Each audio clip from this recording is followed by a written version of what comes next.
Ladies and gentlemen, friends, colleagues, let me begin by saying this.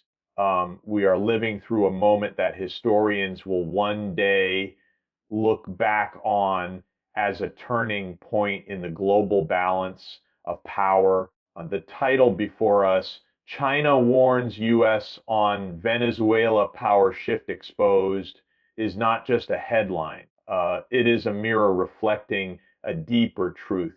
We are watching in real time the unraveling of an old order and the emergence of a new one. The United States, long accustomed to dominance in the Western Hemisphere under the Monroe Doctrine, now finds itself confronted by a rising China, asserting influence in places once deemed untouchable by outside powers.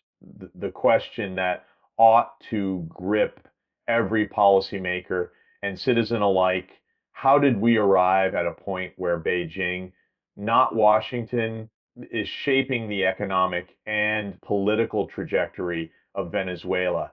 And what does it reveal about the erosion of U.S. hegemony across Latin America? The reality is stark. China's entry into Venezuela is not a random choice. It is strategic, calculated, and deeply connected to the global contest for resources, influence, and an ideological direction. The United States, with its repeated history of interventions in Latin America, sees this as a threat. But to much of the region, wary of U.S. overreach, China offers loans, infrastructure, and a sense of partnership rather than dominance. China's strategic entry into Venezuela is not a sudden development, nor is it an isolated maneuver.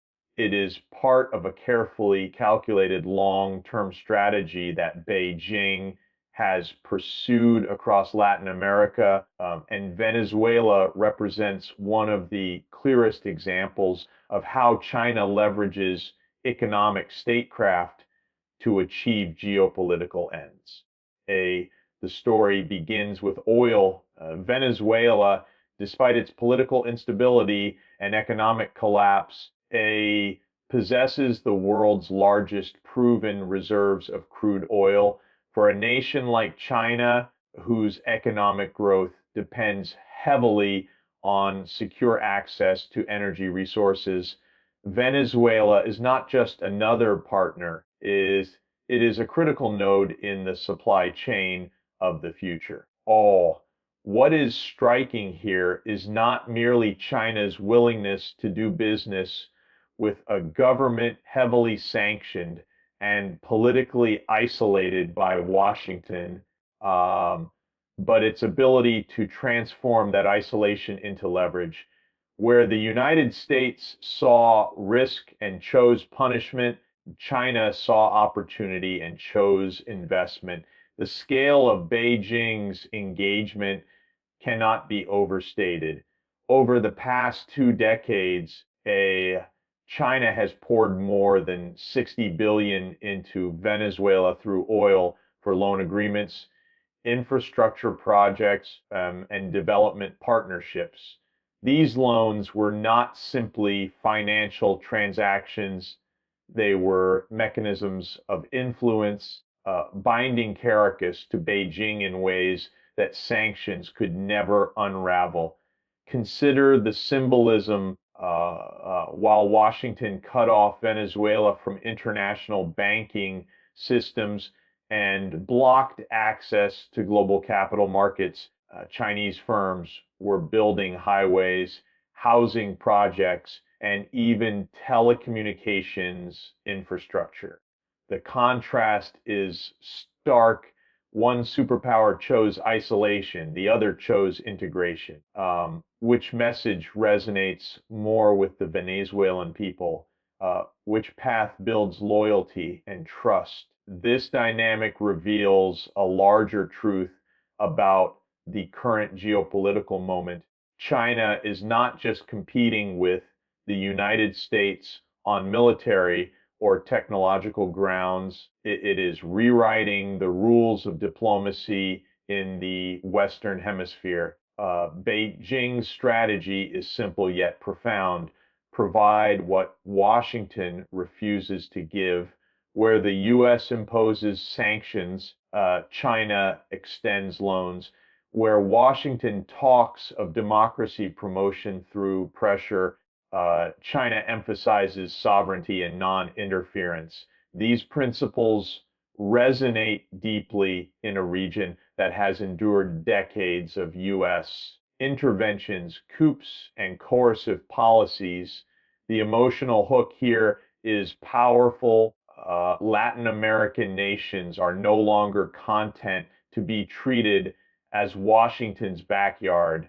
They are actively seeking alternatives. And China, with its deep pockets and strategic patience, is ready to provide them. In Venezuela's case, the timing could not have been more advantageous for Beijing. The collapse of the Venezuelan economy, exacerbated by hyperinflation, corruption, and mismanagement, coincided with Washington's decision to tighten sanctions. That decision, intended to bring the Maduro government to its knees, instead created a vacuum China eagerly filled. The Chinese approach was not altruistic, of course, it was transactional. In exchange for loans and investments, China secured preferential access to Venezuelan oil and commodities. Yet, in the eyes of many Venezuelans, this was far preferable to the punitive measures imposed by Washington. The perception matters as much as the reality. China appeared as a partner while the U.S. appeared as a punisher. We must pause and ask ourselves, how sustainable is this model for Washington? How long can the United States claim to lead in the region when its policies drive nations into the arms of its rivals? Venezuela is not just about oil or loans. It is about symbolism. It signals to every country in Latin America that there is another option, another superpower willing to engage without the moralizing tone or the political preconditions that so often accompany U.S. aid. This is where the hook becomes sharper. If Washington continues down its current path, Venezuela will not be the exception. It will be the precedent. The strategic depth of China's entry into Venezuela goes beyond economics. It carries military, technological, and diplomatic implications. Chinese firms have reportedly helped modernize aspects of Venezuela's defense systems and provided technology for surveillance infrastructure. This is not merely about oil rigs and highways. It is about embedding Chinese influence in the very structures of Venezuelan governance and society. In doing so, China ensures that its role is not easily unwound, even if political leadership changes. This layered approach, blending economic assistance with technological integration, makes Beijing's influence resilient in ways Washington may have underestimated. Ultimately, what we are witnessing in Venezuela is the exposure of a broader shift in global power. The fact that Beijing is willing to stand openly against Washington's sanctions regime and, in fact, thrive because of it demonstrates the erosion of U.S. hegemony in its own hemisphere. This is why China's entry into Venezuela is so significant.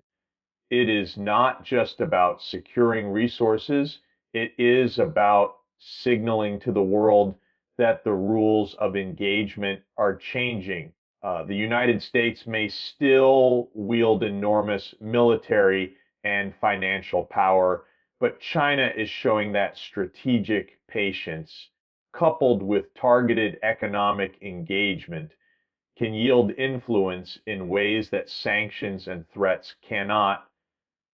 The hook here and the message we cannot ignore is this: the backyard is no longer Washington's alone. The fence has been breached, and the neighbors are listening to new voices. When we examine the role of U.S. sanctions on Venezuela, it becomes clear that Washington miscalculated the long-term consequences of its actions. Sanctions were meant to isolate the Maduro government, cripple its economy, and force political change. Yet, instead of achieving those aims, they have pushed Venezuela deeper into the orbit of China and other global powers willing to fill the void left by the United States. The strategy of economic punishment, repeated so often in U.S. foreign policy, has once again revealed its unintended consequences. Rather than weakening an adversary, it has weakened America's own influence. Here lies the paradox that should capture everyone's attention.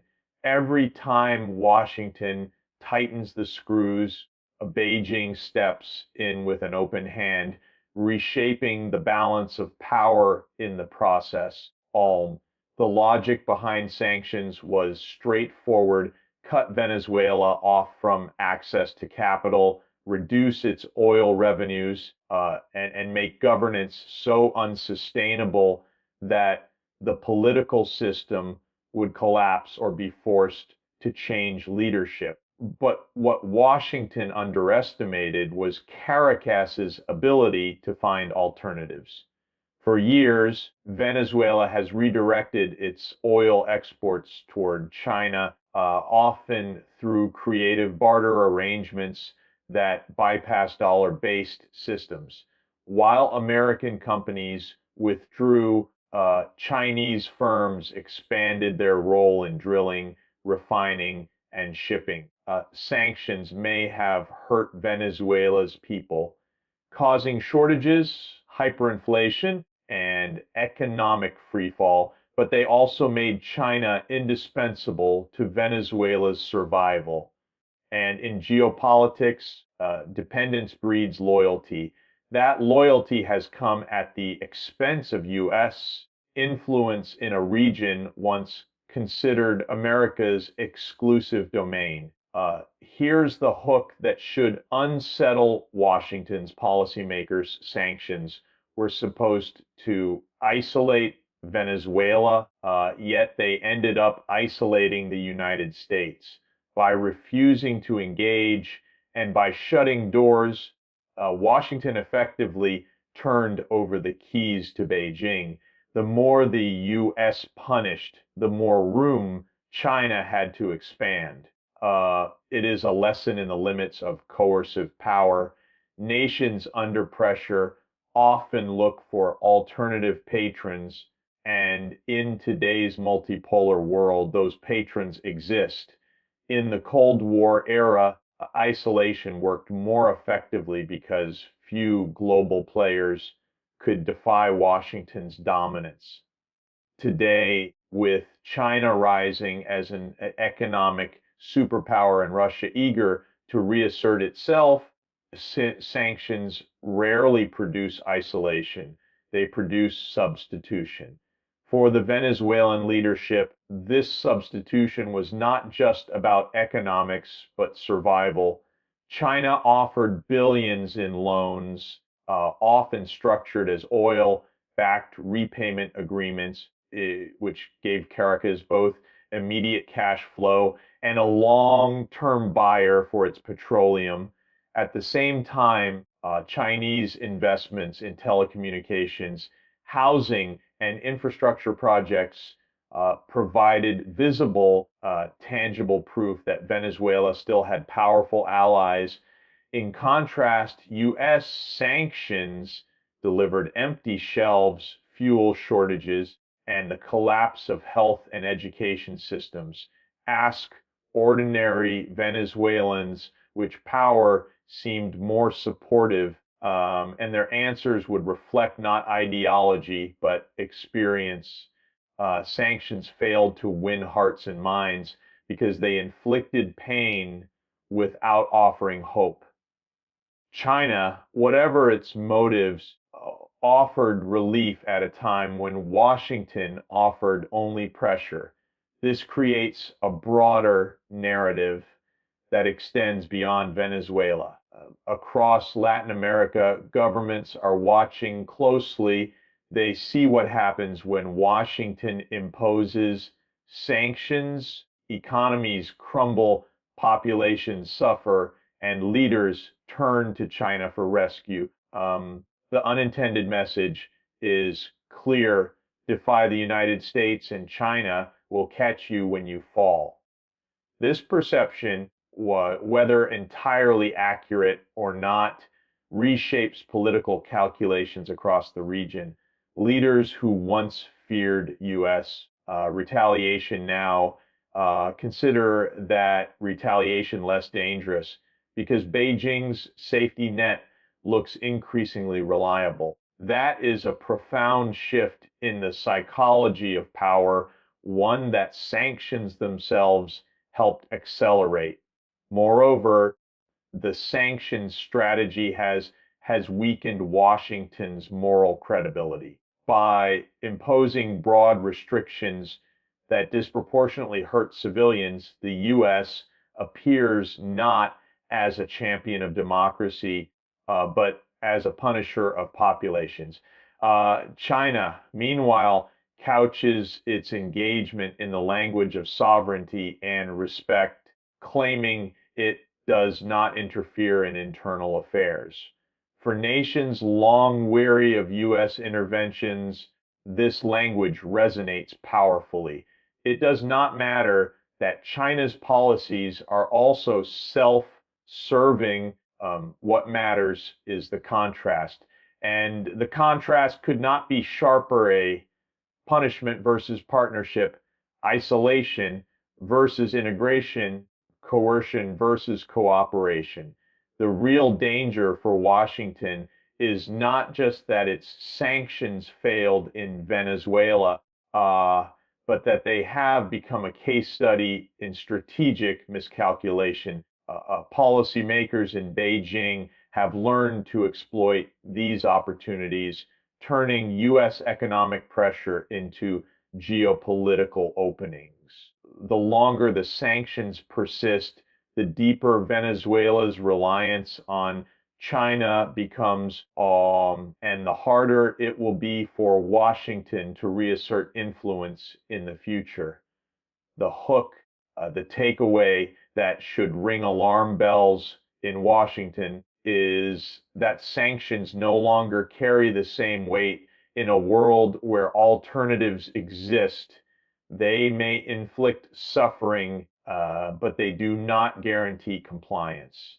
Instead, they accelerate the very power shift the U.S. seeks to prevent. For nearly 2 centuries, U.S. foreign policy in the Western Hemisphere has been guided by the Monroe Doctrine, the idea that Latin America is a sphere of influence reserved for Washington, off limits to external powers.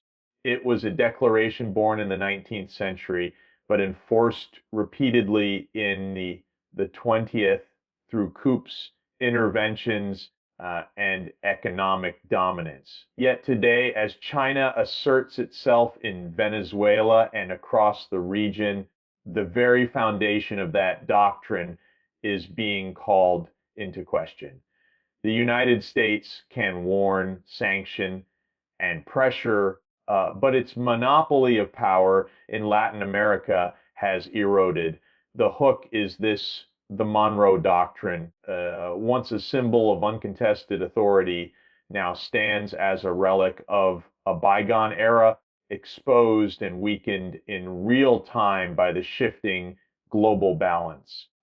This unraveling is not the result of a single event, but a cumulative process.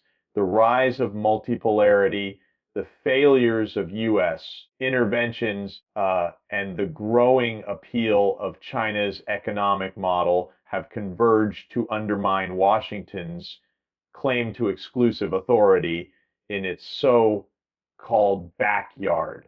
Venezuela is not an anomaly. It is the clearest case of a broader pattern. When Washington tried to enforce dominance through sanctions and isolation, China stepped in with investment and partnership. The doctrine that once promised to keep external powers out now seems incapable of doing so, and in fact, U.S. actions have accelerated the entry of its rivals.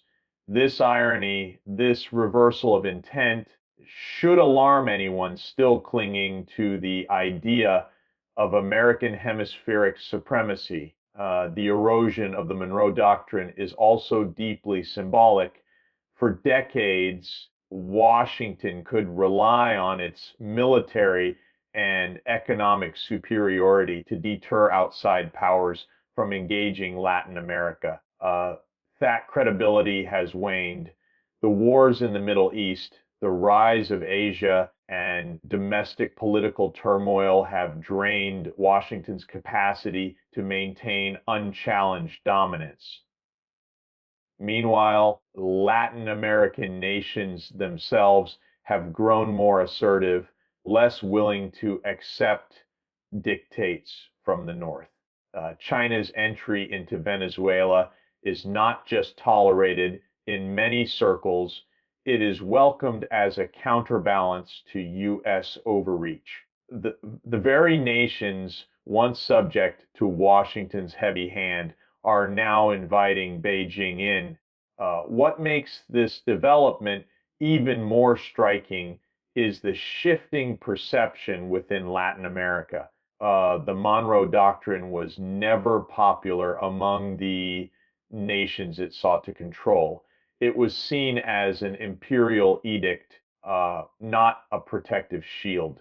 Today, with China's rise, those nations feel they finally have leverage, that they can negotiate with multiple powers, play one against another, and escape the suffocating embrace of a single hegemon. This is where the hook cuts deep. Latin America no longer views itself as Washington's backyard, but as a region with choices. And choice in geopolitics is power.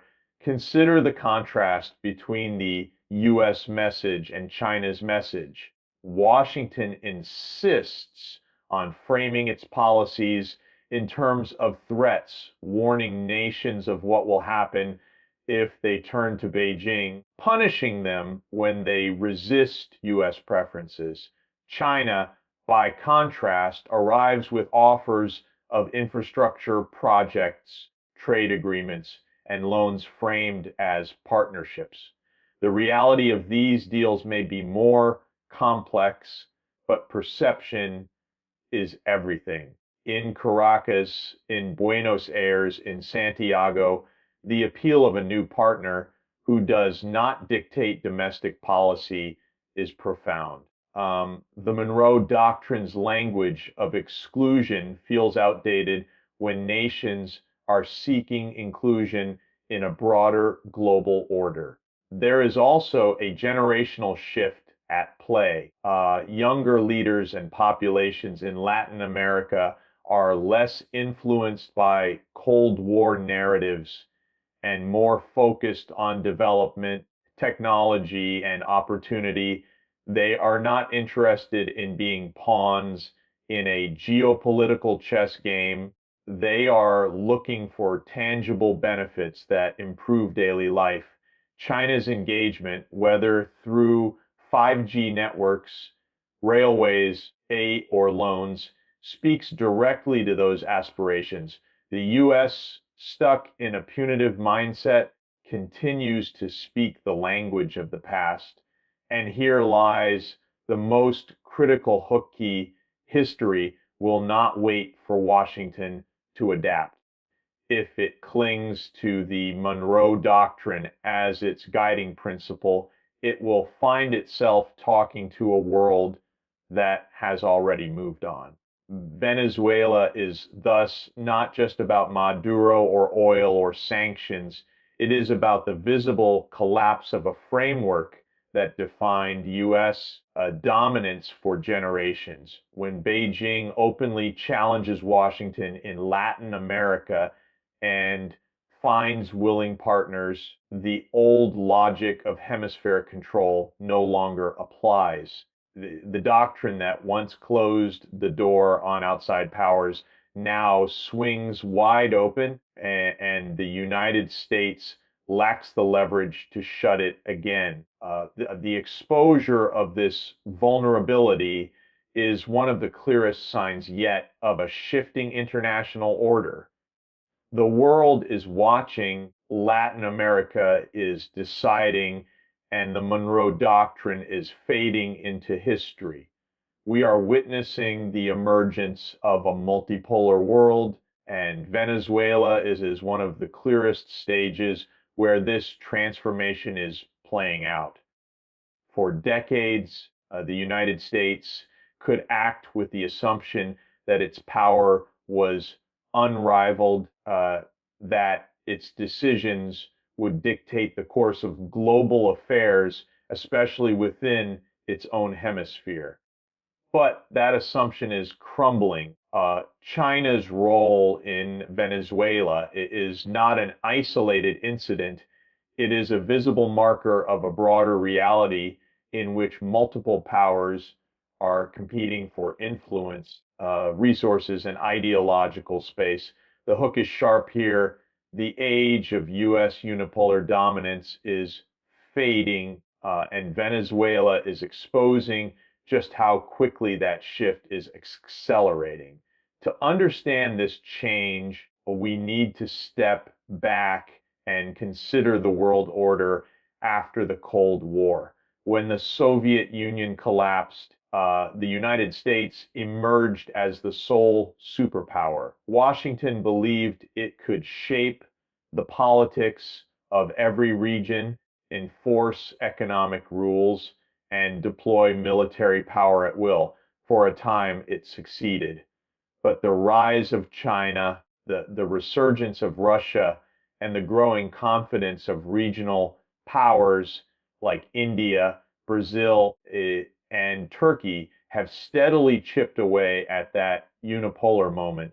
Venezuela, caught between U.S. sanctions and Chinese investment, has become a symbol of how power no longer flows from one center, but from many.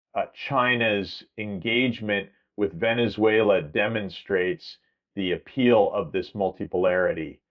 For Venezuela's leaders, Washington's punitive measures offered no path forward. Beijing's model, however, offered loans, trade, and infrastructure development without political lectures.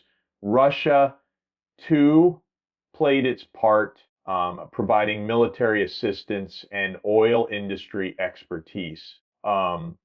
These alliances showed Caracas that it did not have to surrender to U.S. pressure. It could survive and even maneuver by leaning on multiple partners. This is the heart of multipolarity, the ability of smaller nations to diversify their alliances, to resist domination by one superpower by balancing relationships with several others. For Latin America as a whole, this realization is profound. The multipolar shift is not just geopolitical, but psychological. For decades, nations in the global south felt there was no alternative to USD-led systems. Now, they see options. They can join China's Belt and Road Initiative, deepen energy ties with Russia, or explore regional alliances that lessen dependence on Washington. In Venezuela's case, this has meant trading oil for Chinese loans, inviting Russian military advisors, and opening channels with Iran. Each of these steps erodes the idea that the U.S. alone defines the political and economic future of the hemisphere. The hook is this: the more Washington tries to tighten its grip, the more Caracas demonstrates that alternatives exist, and alternatives weaken the myth of American inevitability. The United States still possesses immense power. Of course, its economy, military, and cultural influence remain unmatched by any single rival. But in a multipolar world, the comparison is no longer one against one, it is one against many. The combined influence of China's economic weight, Russia's geopolitical assertiveness, and the growing unity of regional blocs creates an environment where U.S. Dominance looks less permanent. Venezuela may seem small on the global stage, but it embodies the cracks forming in the old order. When Beijing can directly challenge Washington in Latin America without fear of serious retaliation, the message to the rest of the world is clear: the rules of power have changed. This changing landscape also creates risks. Multipolarity is not inherently stable. It can lead to competition and conflict as powers jockey for position. Venezuela could become a flashpoint where the rivalries of great powers play out, with devastating consequences for its people. Yet at the same time, multipolarity offers opportunities for smaller nations to reclaim agency. Latin American countries, long constrained by U.S. dominance, can now imagine a role for themselves as active players in a diversified global system. This sense of empowerment explains why many governments in the region are cautiously engaging with China, even as they remain tied economically to the United States. The critical question is how Washington responds. Will it cling to the illusion of unipolar control, escalating confrontations in an attempt to reassert dominance? Or will it adapt to the reality of multipolarity, seeking cooperation where possible and respecting the choices of other nations? This is where the hook must strike. Denial of the new reality will only accelerate America's decline, but adaptation could allow the U.S. to remain a vital leader in a shared global order. The struggle over Venezuela is not just about one country. It is about whether the United States can recognize the end of its unchallenged supremacy and navigate the complex world that is now unfolding. Latin America today is in the midst of a profound recalibration, one that has been years in the making, but is now accelerating in plain view. Across the continent, governments and societies are searching for alternatives to a relationship with Washington that has too often been defined by dependency, intervention, and conditionality. Venezuela's embrace of China is not an isolated case, but a signal of a broader pattern that stretches from the southern cone to the Caribbean. The hook is undeniable. After decades of U.S. dominance, Latin America is learning to exercise choice, and in that choice lies the erosion of Washington's grip and the rise of new partnerships that promise development without dictates. For decades, U.S. influence in Latin America was maintained through a combination of economic leverage, security assistance, and political pressure. Aid and loans were tied to structural adjustment programs. Trade agreements often came with strings attached, and political alliances were expected to align with U.S. strategic objectives. While this system ensured Washington's dominance, it also generated resentment. Nations grew wary of being treated as junior partners or pawns in a broader geopolitical game. The yearning for sovereignty, for the ability to define their own economic and political paths, has been a consistent undercurrent in the region. The emergence of China as a willing partner has tapped directly into that sentiment. China's appeal lies not only in the scale of its investments, but also in the language with which it presents them. Beijing speaks of respect for sovereignty, of win cooperation, of infrastructure and development rather than austerity and reform. In practice, the deals may be complex and often heavily tilted in China's favor, but the optics matter for governments disillusioned by decades of IMF and World Bank conditionality. The idea of a partner who builds bridges, railways, and energy plants without demanding political concessions is attractive. The hook here is powerful. In the eyes of many Latin American leaders, Washington punishes while Beijing builds. That simple contrast resonates deeply. This is not to say that China's involvement is free of controversy. Critics in the region worry about debt dependency, about the long-term control China could exercise over key industries, and about the environmental and social impacts of Chinese projects. Yet, even with these concerns, the fact remains that Latin America is actively choosing engagement with Beijing. Countries like Brazil, Argentina, Ecuador, and Chile have signed onto the Belt and Road Initiative, expanding the scope of China's influence far beyond Venezuela. These choices reflect not naivety, but pragmatism. Leaders recognize the risks, but they also see the opportunity to diversify away from Washington's dominance. In a multipolar world, the ability to balance multiple partnerships is a form of protection as well as empowerment.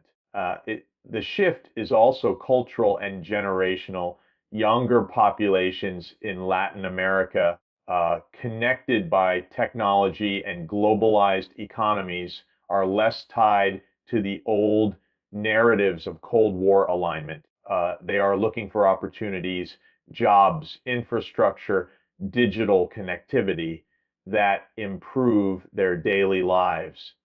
China, with its focus on technology transfers, telecommunications, and large scale infrastructure, speaks directly to these aspirations. The United States, by contrast, too often appears focused on controlling political outcomes rather than meeting developmental needs.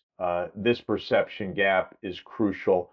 Washington still sees the region through the lens of strategic rivalry, while Latin America increasingly views itself through the lens of economic opportunity and choice. We must ask the uncomfortable question: how long can the United States cling to influence in a region where its policies no longer resonate with the priorities of the people? The sanctions on Venezuela, intended to project strength, instead alienated ordinary citizens and deepened their suffering. China's investments, while self-interested, provided tangible relief and a sense of possibility. Multiply this perception across the region, and the shift becomes clear. Nations are no longer asking what Washington demands. They are asking what Beijing offers. That inversion of perspective marks a fundamental transformation. The search for alternatives is not simply about rejecting Washington, it is about creating leverage. By engaging with China, Latin American nations can negotiate with the United States from a stronger position, forcing Washington to compete rather than dictate. This perhaps is the most important hook of all. Latin America has discovered that in a multipolar world, it no longer has to choose submission. It can bargain, diversify, and demand respect. And once that realization takes root, the old asymmetry of power becomes impossible to restore. The deepening rivalry between the United States and China has placed Venezuela at the center of a dangerous geopolitical game, one that risks echoing the proxy conflicts of the Cold War. What began as a struggle over influence in a crisis-stricken country now threatens to spiral into a broader contest across Latin America. The warning signs are already visible. Washington's continued sanctions and pressure campaigns, Beijing's expanding economic and technological presence, and the willingness of Caracas to invite external powers as protectors against U.S. hostility. The hook here is chilling. Latin America, long scarred by foreign interventions, may once again become a battleground where global powers test their strength at the expense of local populations. For the United States, Venezuela is seen through the lens of security and ideology. The persistence of the Maduro government, despite years of economic collapse and political pressure, represents a direct challenge to Washington's credibility. If Venezuela can survive and even thrive through partnerships with China, Russia, and Iran, then U.S. influence looks fragile. That perception is precisely what Washington fears, and it is what could drive policymakers toward escalating confrontations. Already, there are growing discussions in Washington about countering China in the hemisphere, language that mirrors the rhetoric of containment strategies once applied to the Soviet Union. The danger is that the logic of the Cold War, seeing every gain by a rival as a loss to oneself, returns to dominate policy in the Americas. For China, Venezuela is more than just an energy supplier. It is a symbol of defiance against U.S. dominance and proof that Beijing can project influence into Washington's backyard. Chinese loans, oil agreements, and infrastructure projects are not simply about economics.